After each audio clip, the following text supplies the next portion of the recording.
Assalamualaikum warahmatullahi wabarakatuh. Kami dari kelompok 11 akan membahas tentang hepatitis. Latar belakang. Hepatitis telah menjadi masalah global di mana dipengaruhi oleh pola makan, kebiasaan merokok, gaya hidup tidak sehat, penggunaan obat-obatan, bahkan tingkat ekonomi dan pendidikan menjadi beberapa penyebab dari penyakit ini. Hepatitis didefinisikan sebagai suatu penyakit yang ditandai dengan terdapatnya peradangan pada organ tubuh yaitu hati.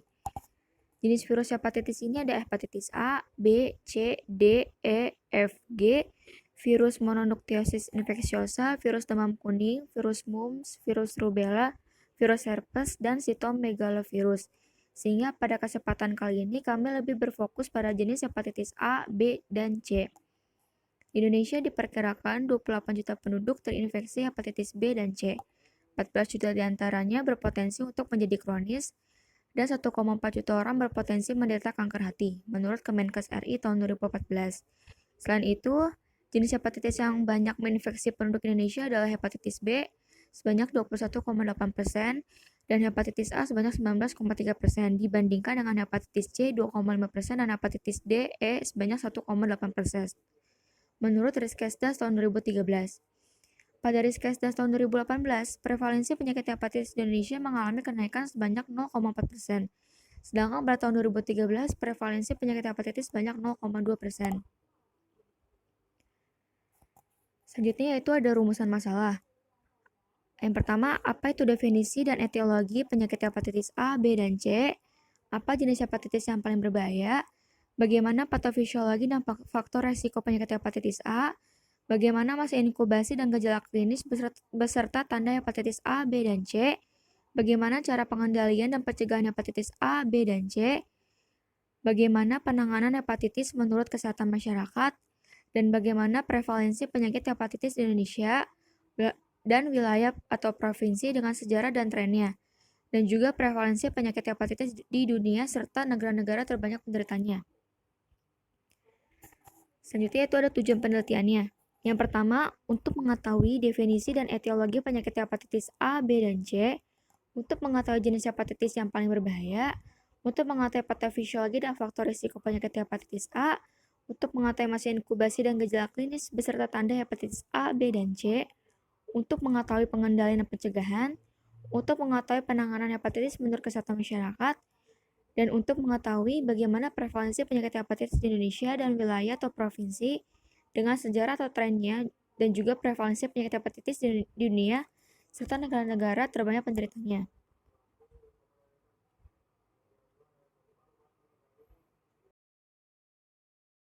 Selanjutnya yaitu ada tinjauan pustaka dan kerangka teori. Hepatitis didefinisikan sebagai suatu penyakit yang ditandai dengan terdapatnya peradangan pada organ tubuh yaitu hati. Penyakit hepatitis merupakan suatu kelainan berupa peradangan organ hati yang dapat disebabkan oleh banyak hal, yaitu infeksi virus, gangguan metabolisme, obat-obatan, alkohol, maupun parasit. Hepatitis dapat disebabkan karena infeksi maupun bukan karena infeksi. Pembagian jenis hepatitis yang disebabkan oleh infeksi virus ada hepatitis A. Penyakit ini disebabkan oleh virus hepatitis A. Selanjutnya ada hepatitis B. Hepatitis B dapat ditularkan melalui cairan tubuh yang terinfeksi virus hepatitis B. Cairan tubuh yang dapat menjadi sarana penurunan hepatitis B adalah darah, cairan vagina, dan air mani. Karena itu, berbagai pakai jarum suntik serta berhubungan seksual tanpa kondom dengan penderita hepatitis B dapat menyebabkan seseorang tertular penyakit ini. Yang ketiga yaitu ada hepatitis C. Penyakit ini disebabkan oleh virus hepatitis C atau HCV. Hepatitis C dapat ditularkan melalui cairan tubuh, terutama melalui berbagai pakai jarum suntik dan hubungan seksual tanpa kondom. Ibu yang menderita hepatitis B dan C juga dapat menularkan kepada bayinya melalui jalan lahir. Selanjutnya yaitu ada kerangka teori. Di sini kami buat hepatitis itu dipengaruhi oleh konsumsi obat-obatan, konsumsi alkohol, gangguan metabolisme, hasil komplikasi penyakit lain, dan infeksi virus. Yang pertama, konsumsi obat-obatan. Obat herbal tersedia di pasaran dalam bentuk alami maupun olahan. Kadang obat ini disajikan dengan campuran bahan yang tidak diketahui oleh konsumennya. Campuran tersebut dapat mengandung bahan yang berbahaya bagi tubuh, seperti logam berat. Sebuah studi menyatakan bahwa obat herbal menjadi penyebab toksisitas hati pada 2-11% pasien dengan gagal hati. Akibat obat atau drug-induced liver injury atau DILI. Dan 5-10% pasien gangguan fungsi hati akut terkena akut karena obat. Penelitian lainnya di Korea dan Singapura bahkan menunjukkan angka kejadian gangguan fungsi hati akibat obat herbal mencapai 73% dan 71%. Bentuk gangguan fungsi hati akibat obat herbal bervariasi, mulai dari gangguan fungsi hati ringan yang hanya tampak pada pemeriksaan lab dan tidak bergejala, hingga gangguan fungsi hati berat yang membutuhkan transplantasi hati. Gejala pada gangguan fungsi hati dapat berupa gejala non-spesifik diikuti dengan jaundice atau tampak kuning. Yang kedua ada metabolisme. Gangguan metabolisme adalah kelainan medis yang mempengaruhi produksi energi di dalam sel tubuh manusia. Umumnya kelainan genetik mengakibatkan gangguan pada metabolisme, sehingga enzim yang berperan dalam proses metabolisme akan hilang atau rusak. Yang ketiga adalah hepatitis alkoholik. Hepatitis alkoholik merupakan peradangan yang terjadi dalam hati yang disebabkan oleh konsumsi alkohol selama bertahun-tahun. Namun, orang yang memiliki ketergantungan terhadap alkohol tidak lantas mengidap penyakit ini. Dalam beberapa kasus, orang yang mengkonsumsi alkohol dalam batas normal juga bisa terkena penyakit ini. Penderita penyakit ini bisa mengalami gejala kehilangan nafsu makan akibat konsumsi alkohol yang berlebihan, rasa sakit bagian perut atas, mual, dan muntah-muntah. Selain itu, kandungan alkohol juga dapat melemahkan kerja hati, sehingga membuat lebih rentan terhadap infeksi virus hepatitis. Bahkan konsumsi alkohol bisa menimbulkan beberapa penyakit hati lainnya, seperti perlamakan hati. Alkoholik atau suatu kondisi di mana terlalu banyak penumpukan lemak di hati atau sirosis, yaitu kerusakan hati kronis. Selanjutnya yaitu ada faktor resiko. Selain dari penyebabnya, muncul penyakit hepatitis juga bisa dipicu oleh sejumlah faktor risiko. Terdapat beberapa perilaku dan kondisi tertentu yang bisa meningkatkan risiko untuk terserang penyakit. Di antaranya yaitu berbagi jarum dengan orang lain, baik untuk penggunaan obat atau modifikasi tubuh, baik itu tato maupun tindik.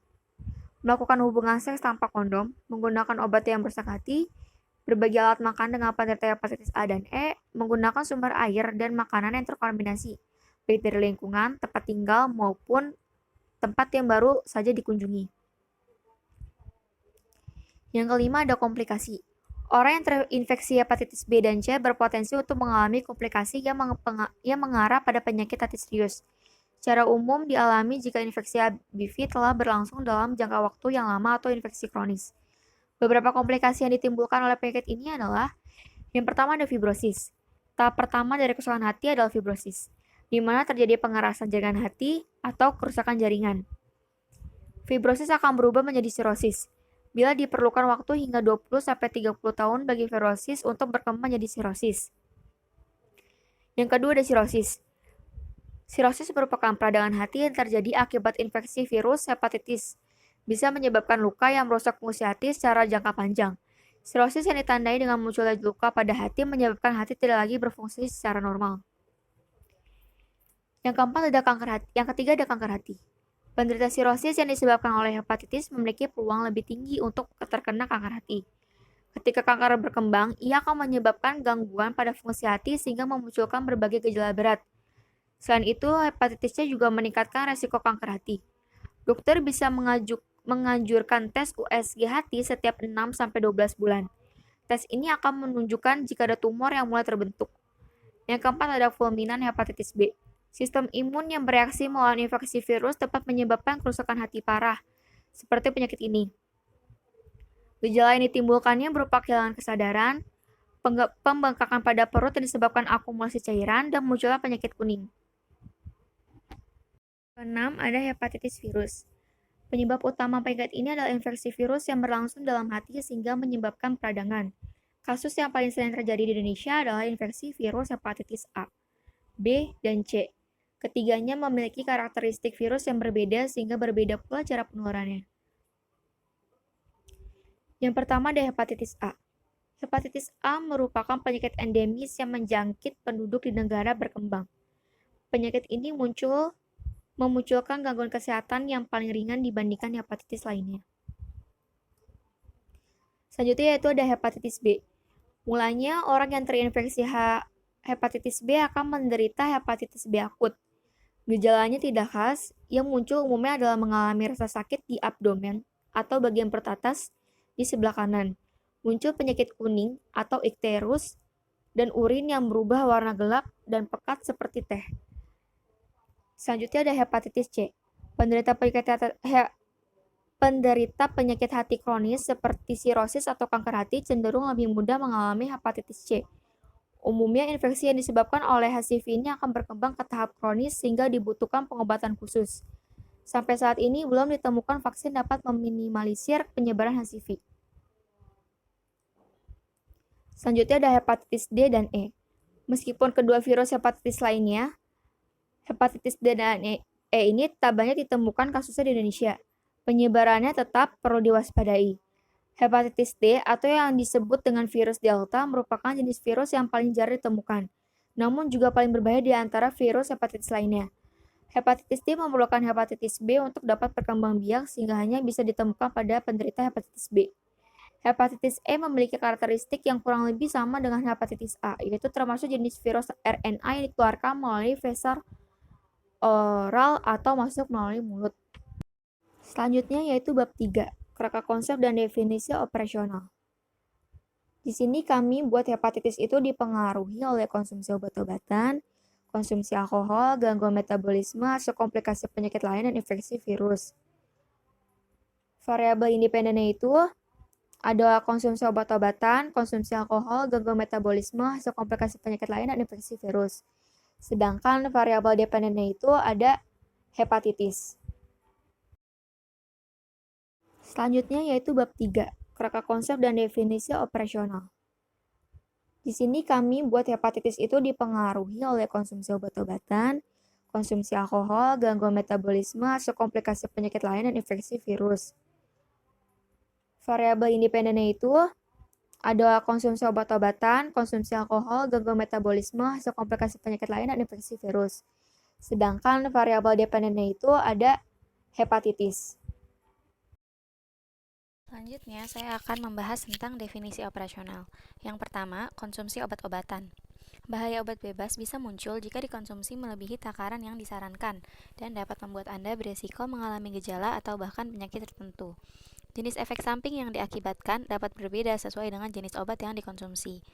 Yang kedua, konsumsi alkohol, yaitu seseorang yang pernah dengan sengaja meminum alkohol lebih dari 10 kali kurang dari 3 bulan selama 1 tahun. Selanjutnya ada gangguan metabolisme, adalah kelainan medis yang mempengaruhi produksi energi di dalam sel tubuh manusia.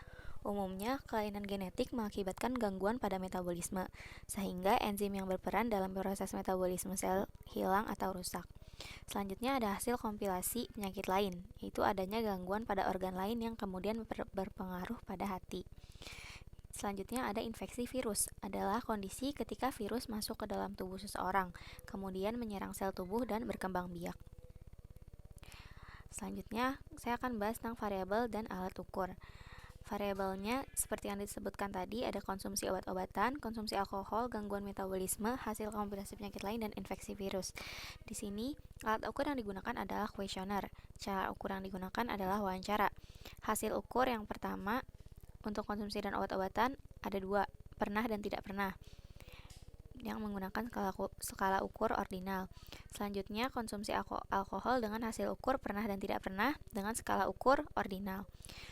Selanjutnya, gangguan metabolisme dengan hasil ukur pernah dan tidak pernah dan skala ukur ordinal. Hasil kompilasi penyakit lain, hasil ukurnya pernah dan tidak pernah, skala ukurnya ordinal. Dan yang terakhir, infeksi virus, hasil ukurnya pernah dan tidak pernah, skala ukurnya ordinal. Selanjutnya ada hipotesis penelitian, yaitu adanya hubungan antara beberapa faktor perilaku terhadap terjadinya penyakit hepatitis. Selanjutnya saya akan membahas bab 4 tentang metode penelitian. Yang pertama ada jenis penelitian. Jenis penelitian yang digunakan adalah analitik observasional dengan rancangan kasus kontrol atau case control. Yang kedua ada waktu dan tempat penelitian.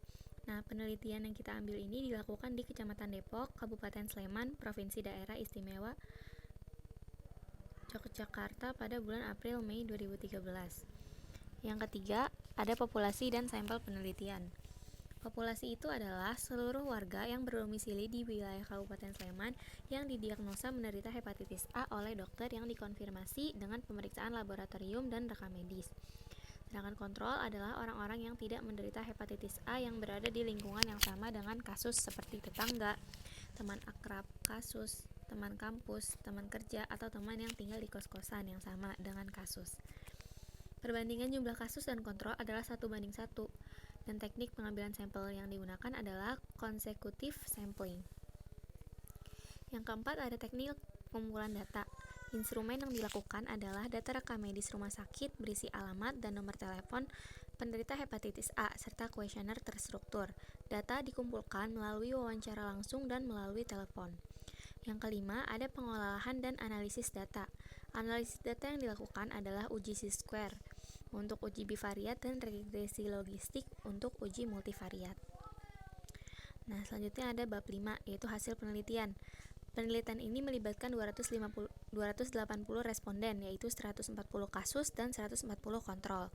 Pada kelompok umur, responden paling banyak berusia 11-20 tahun, sebanyak 71 kasus dan 88 kontrol. Pada jenis kelamin, responden paling banyak berjenis kelamin laki-laki, sebanyak 103 kasus dan 91 kontrol. Sedangkan pada pekerjaan, responden paling banyak bekerja sebagai mahasiswa, sebanyak 123 kasus dan 112 kontrol. Bisa dilihat seperti gambar pada tabel di bawah. Selanjutnya, berdasarkan analisis bivariat, diketahui bahwa ada 7 variabel yang berhubungan secara signifikan dengan kejadian hepatitis A di Kecamatan Depok, yaitu riwayat kontak erat, tidak mencuci tangan dengan sabun, tidak mencuci alat makan dengan sabun, sering mengonsumsi sayur atau makanan mentah, tukar-menukar alat makan, sering makan di warung yang hanya mencuci dengan satu ember, dan tidak memperhatikan kebersihan warung. Bisa dilihat tabel di bawah. Nah, setelah itu dilakukan analisis multivariat dan hasilnya adalah riwayat kontak erat. OR-nya 3,17, 95% CL-nya sama dengan 1,82 sampai 5,52. P-nya 0,00. Sering mengonsumsi sayur atau makanan mentah tidak dimasak, OR-nya 3,43, 95% CL-nya 1,73 sampai 6,81 dan P-nya 0,00. Dan tidak memperhatikan kebersihan warung, OR-nya 3,28, 95% CL-nya 1,92 sampai 5,60 dan P-nya 0,00. Adalah faktor resiko kejadian hepatitis A di Kecamatan Depok, Kabupaten Sleman. Bisa dilihat tabel di bawah. Selanjutnya pembahasan definisi dan etiologi penyakit hepatitis A dan B dan C. Yang A, definisi hepatitis A, B, C. Seperti yang diungkapkan oleh Kementerian Kesehatan RI bahwa hepatitis A adalah penyakit menular yang disebabkan oleh virus hepatitis A atau HAV yang bertransmisi. HAV melalui fekal oral, yakni virus masuk ke dalam tubuh ketika seseorang mengonsumsi makanan atau minuman yang terkontaminasi tinja, mengandung HAV. HAV ini tergolong penyakit menular yang ringan sehingga dapat sembuh spontan atau sempurna tanpa gejala sisa serta tidak menyebabkan infeksi kronis menurut Kemenkes RI tahun 2011. Sedangkan hepatitis B disebabkan oleh virus hepatitis B (HBV). Adalah penyakit infeksi virus yang ditularkan melalui darah, di mana virus ini adalah yang paling menular dan di banyak bagian dunia prevalensinya sangat tinggi.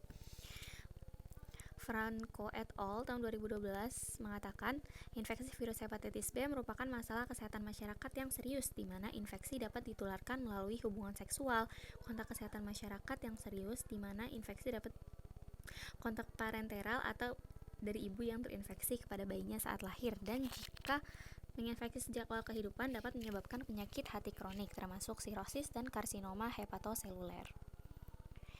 Selanjutnya hepatitis C atau HCV adalah virus penyebab hepatitis C yang merupakan virus RNA rantai tunggal masuk dalam famili Flaviviridae. Hepatitis C ini merupakan virus yang bisa bertahan di luar tubuh pada temperatur ruangan serta lingkungan bebas selama 3 minggu. Sampai sekarang, karena variabilitas dari hepatitis C masih susah untuk mengembangkan vaksin HCV ini. Cara penularan hepatitis C dapat melalui hubungan seksual yang tidak aman, transfusi darah, penggunaan jarum suntik yang tidak steril, dan kontak dengan darah yang terkontaminasi. Selanjutnya ada etiologi penyakit hepatitis A, B, C. Etiologi hepatitis A. Nah, hepatitis A ini disebabkan oleh hepatitis A virus VHA atau virus Entero72 dan kelas picornavirus. Dapat ditemukan dalam tinja pasien. Antibodinya diperiksa pada serum dan darah pasien. Virus hepatitis A yang ditemukan di tinja berasal dari empedu yang diekskresikan dari sel-sel hati setelah replikasinya melalui sel saluran empedu dan dari sel epitel usus. Virus hepatitis A sangat stabil dan tidak rusak dengan perebusan singkat dan tahan terhadap panas pada suhu 60 derajat Celcius selama kurang lebih 1 jam, stabil pada suhu udara dan pH yang rendah. Variabilitas dari hepatitis C masih susah untuk mengembangkan vaksinnya. Cara penularannya dapat melalui hubungan seksual yang tidak aman, transfusi darah, penggunaan jarum suntik yang tidak steril, dan kontak dengan darah yang terkontaminasi. Selanjutnya, etiologi penyakit hepatitis A, B, C. Etiologi hepatitis A. Nah, hepatitis A ini disebabkan oleh hepatitis A virus atau virus Entero72 dan kelas picornavirus. VHA ini ditemukan dalam tinja pasien. Virus hepatitis A yang ditemukan di tinja berasal dari empedu yang diekskresikan dari sel-sel hati setelah replikasinya melalui sel saluran empedu dan dari sel epitel usus. Virus hepatitis A sangat stabil dan tidak rusak dengan perebusan singkat dan tahan terhadap pada suhu 60 derajat Celcius selama kurang lebih 1 jam. Stabil pada suhu udara dan pH yang rendah. Berikut gambar virus hepatitis A. Selanjutnya, etiologi hepatitis B. Virus hepatitis B termasuk hepatnavirus. Virus hepatitis B adalah virus DNA berselubung ganda berukuran 42 nanometer, memiliki lapisan permukaan dan bagian inti dengan masa inkubasi sekitar 60-90 hari. Bisa dilihat seperti di bawah gambar virus hepatitis B. Selanjutnya, etiologi hepatitis C. Virus hepatitis C virus RNA dengan amplop, diklasifikasikan ke dalam genus berbeda. Paling sedikit ada 6 genotip yang berbeda dan lebih dari 90 subtipe HCV yang diketahui saat ini. Berikut di bawah gambar virus hepatitis C. Selanjutnya ada jenis hepatitis yang paling berbahaya. Nah, penyakit hepatitis yang paling berbahaya adalah hepatitis yang tidak diobati dan dikontrol dengan baik sehingga berkembang menjadi penyakit hepatitis kronis. Penyakit hepatitis yang paling sering berkembang menjadi kronis adalah hepatitis B dan C, karena ketika menjadi kronis, hepatitis tersebut dapat berakhir menjadi kanker hati atau sirosis hati. Akan membahas patofisiologi dan faktor risiko penyakit hepatitis A. Pada patofisiologi, hepatitis A menyebabkan peradangan hati akut atau hepatitis. Hepatitis A dapat menyebabkan tanda-tanda kambuh dan gejala tetapi tidak menyebabkan infeksi kronis. Pada virus hepatitis A secara klasik masuk ke dalam tubuh manusia melewati makanan atau minuman yang terkontaminasi virus tersebut. Virus akan mencapai epitelium estinital lalu beredar melalui vena mesenterikal ke hati. Virus memasuki sel-sel hati dan replikasi secara eksklusif di dalam sitoplasma melalui polisme RNA yang dependen. Virus H ini tidak secara langsung sitoptik terhadap sel hepar. Kerusakan hepatosit merupakan dampak yang sekunder dari respon imun tubuh host terhadap virus H. Terjadi infeksi akut H disertai respon imunitas tubuh host yang berlebihan untuk membasmi virus diasosiasikan dengan keadaan hepatitis berat. Faktor risiko terhadap hepatitis A ialah konsumsi obat, konsumsi alkohol, gangguan metabolisme, hasil komplikasi penyakit lain, dan infeksi virus.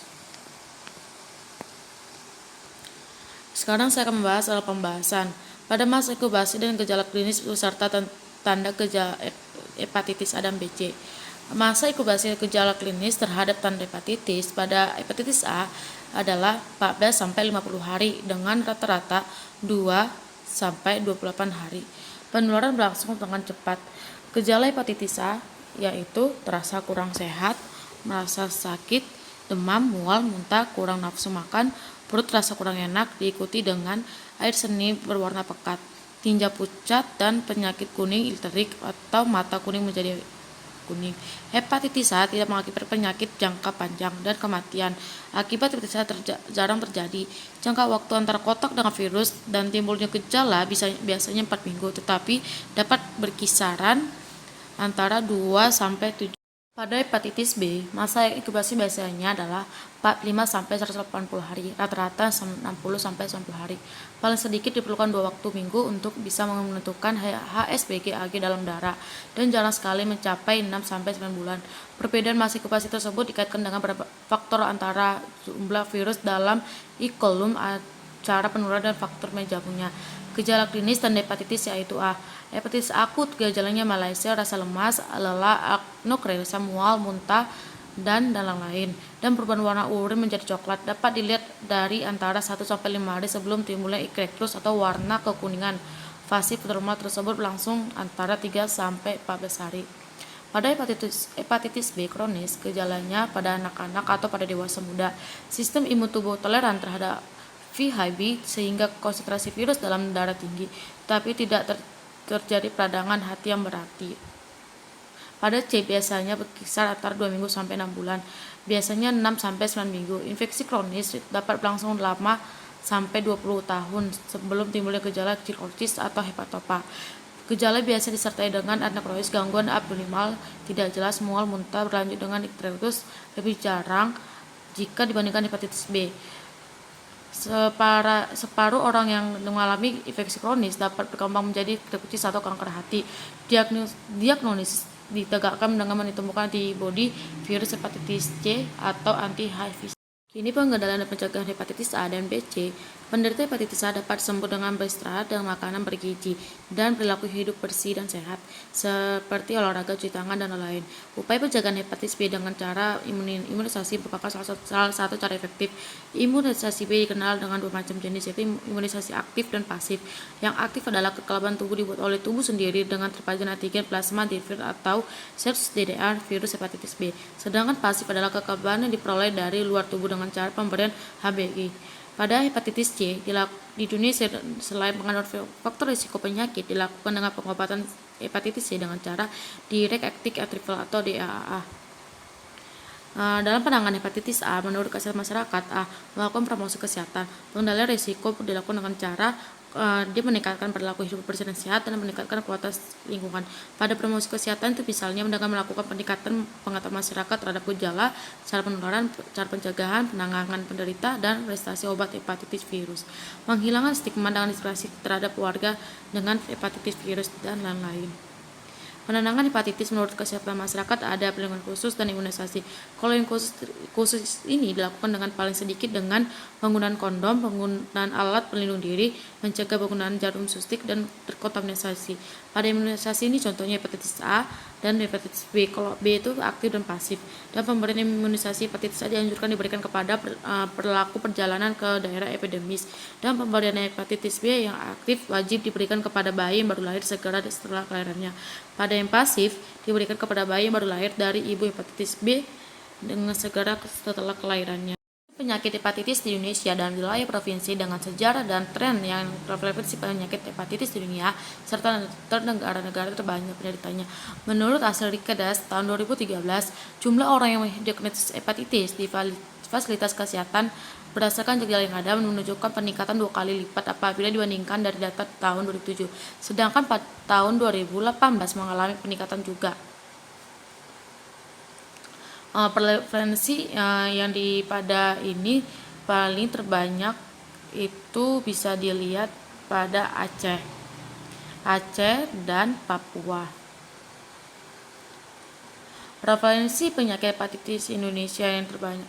Angka kejadian hepatitis B kronik Indonesia mencapai 5-10% dari total penduduk atau setara dengan 13,5 juta penderita. Jumlah ini membuat Indonesia menjadi negara ketiga di Asia menjadi penderita hepatitis B kronik paling banyak. Penyandang hepatitis B di kronik Indonesia mencapai 13,5 juta, di bawah Cina berjumlah 123,7 juta dan India 30 hingga 50 juta. Pada WHO memperkirakan lebih dari 2 miliar penduduk dunia terinfeksi hepatitis B dengan angka kematian 250.000 orang per tahun dan 170 juta penduduk dunia mengidap hepatitis C dengan tingkat kematiannya 350 per orang per tahun. Jadi kesimpulannya adalah hepatitis didefinisikan sebagai suatu penyakit ditandai dengan terdapatnya peradangan organ tubuh yaitu hati. Penyakit hepatitis merupakan suatu kelainan berupa peradangan organ hati yang dapat disebabkan oleh banyak hal, antara lain infeksi virus, gangguan metabolisme, obat-obatan, alkohol maupun parasit. Jenis virus hepatitis adalah A, B, C, dan D, E, F, G. Virus mononucleosis infectious, virus demam kuning, virus mumps, virus rubella, herpes, pseudovirus. Penyakit hepatitis sering ditemukan di Indonesia yaitu penyakit hepatitis A, B, dan C. Sama seperti jenis hepatitis A di mana tinja menjadi faktor penyebar utama. Kasus ini sanitasi lingkungan merupakan faktor yang paling penting. Hepatitis B biasanya ditularkan dari orang ke orang melalui darah. Prevalensi infeksi virus hepatitis A ditemukan sangat bervariasi, mengikat geografis yang sangat luas. Faktor-faktor terkait eratnya terjadi infeksi HPV adalah penggunaan narkoba suntik dan menerima transfusi darah. Penjelasan makalah ini, saran kami adalah pemerintah harus menganggarkan program vaksinasi, tidak hanya untuk bayi dan anak-anak, tetapi juga untuk orang dewasa yang rentan terhadap penyakit hepatitis A dan B dan C. Hal ini dapat dilakukan dengan cara biasakan untuk perilaku hidup bersih dan sehat, dan selalu memeriksakan kesehatan atau melakukan vaksinasi jika sudah terjangkit hepatitis. Selain itu, kita harus memperhatikan kebersihan lingkungan, pergaulan sehari-hari, dan juga obat-obatan. Karena dengan hal yang kecil yang tidak kita perhatikan dapat menyebabkan hal yang tidak kita duga nantinya. Hepatitis pun dapat diakibatkan dari hal yang kecil semacam itu. Bagi penderita penyakit hepatitis harus mementingkan makanan yang kaya dengan vitamin dan mineral. Sekian dari presentasi kelompok kami, kurang lebihnya mohon maaf. Wassalamualaikum warahmatullahi wabarakatuh.